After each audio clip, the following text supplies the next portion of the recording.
everyone, this is Vrishali and welcome to this series of power electronics and applications. So in this video we are going to learn about AC-DC power converters. So in this session we will discuss types of power converters, what is rectification, classification of rectifiers, phase controlled converters, various control techniques, hierarchy of phase controlled rectifiers, and performance parameters. So let's start.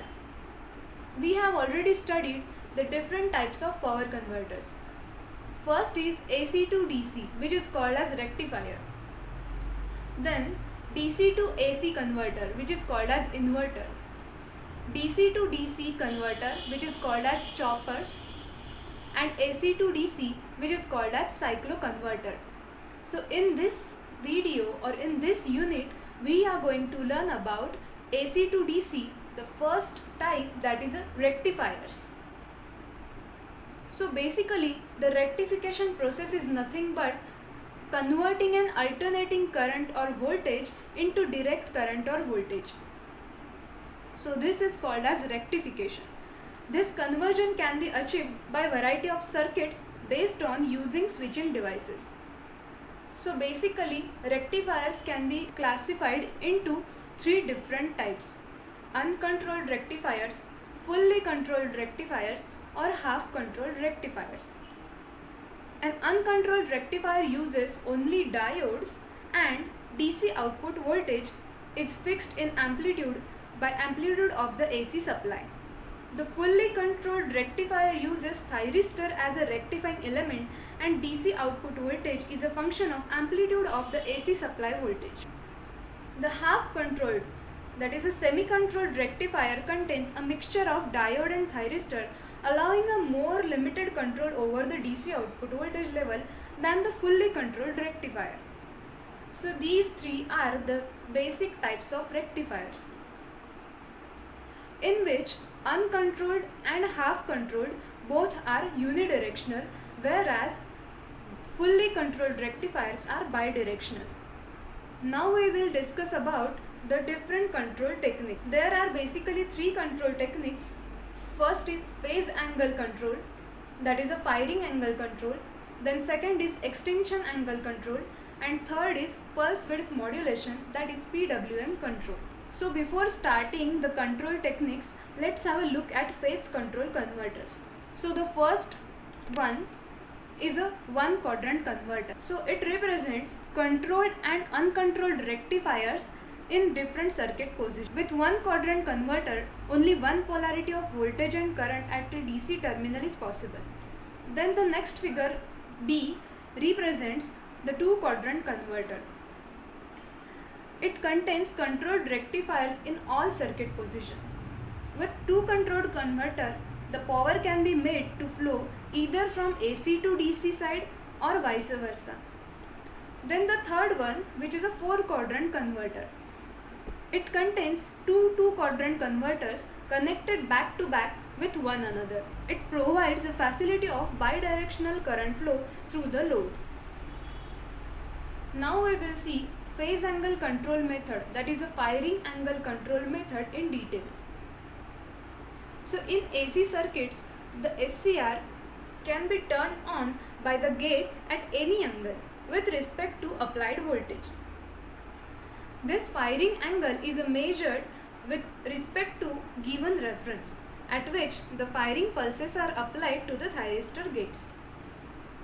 The reference point is nothing but the point at which the application of a gate pulses results in the maximum mean positive DC terminal voltage of which the converter is capable.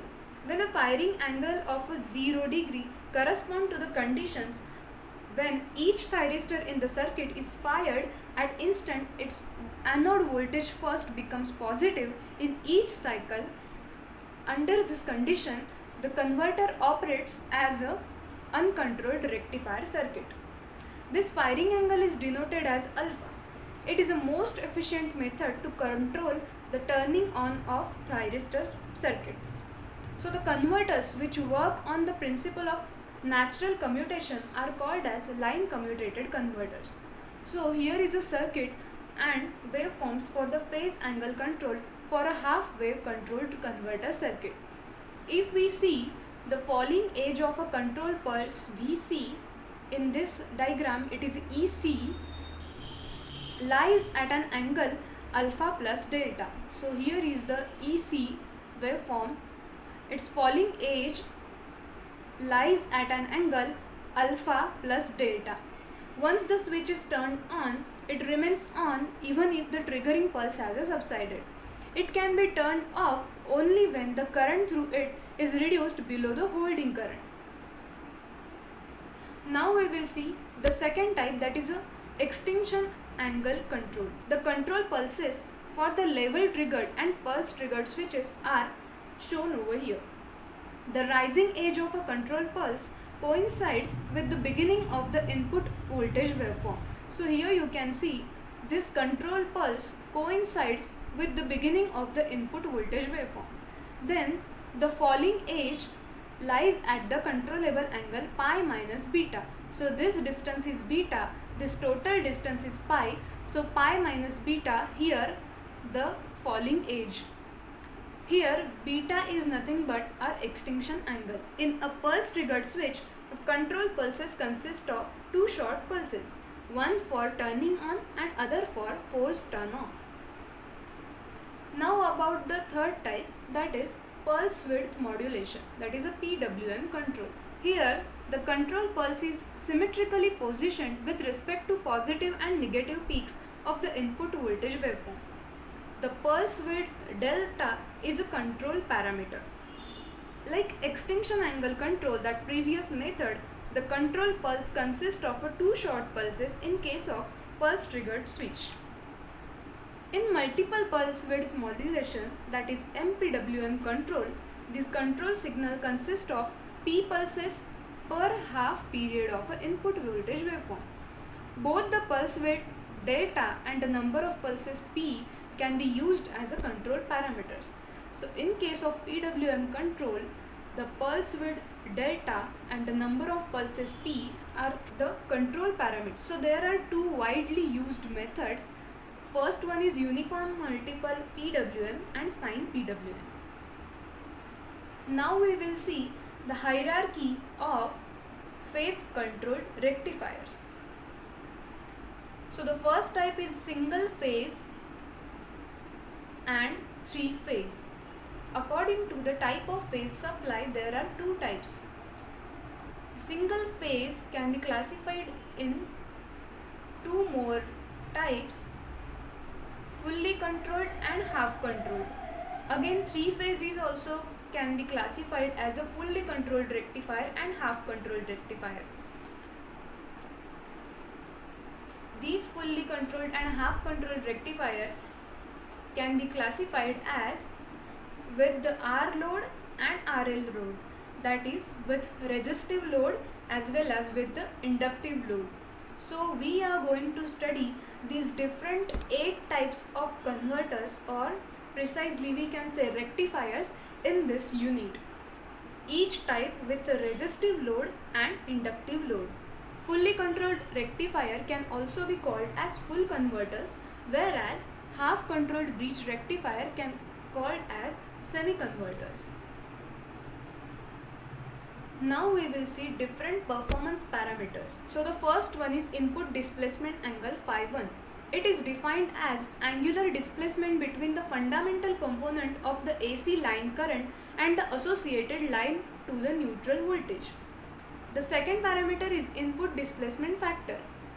The cosine of the first parameter, that is the cosine of the input displacement angle, is nothing but the input displacement factor. Then input power factor. We all know that the definition of power factor. It is a ratio of total mean input power to the total RMS input apparent power. So PF can be given as E1 I1 cos phi 1 upon E RMS I RMS, where E1 is equal to E RMS, that is a phase voltage, which are equal, and I1 is a fundamental component of a supply current. Phi 1 is, which we have seen before, input displacement angle, and IRMS is a supply RMS current. So E1 and ERMS both are equal, so I1 upon IRMS into cos phi. This is the input power factor. Then the next is DC voltage ratio, R. It is denoted as R. It is nothing but the ratio of mean DC terminal voltage at a given firing angle alpha to the maximum possible DC terminal voltage when this alpha is equal to 0 degree. Then input current distortion factor is a ratio of RMS amplitude of the fundamental component to the total RMS amplitude. Whereas input harmonic factor IH is a ratio of total harmonic content to the fundamental component. IH is given by this formula, I square RMS minus I1 square in root divided by I1. So the total harmonic content is given by square root of IRMS square minus I1 square, and the fundamental component is I1. The ratio of it gives IH, that is nothing but the input harmonic factor. Then the voltage ripple factor, which is a KV. It is a ratio of net harmonic content of the output voltage to the average output voltage. And the current ripple factor Ki is given as the ratio of net harmonic content of the output current to the average output current. So these parameters are nothing but the performance factors for our single phase converters. So thank you, stay home, stay safe, and happy e-learning.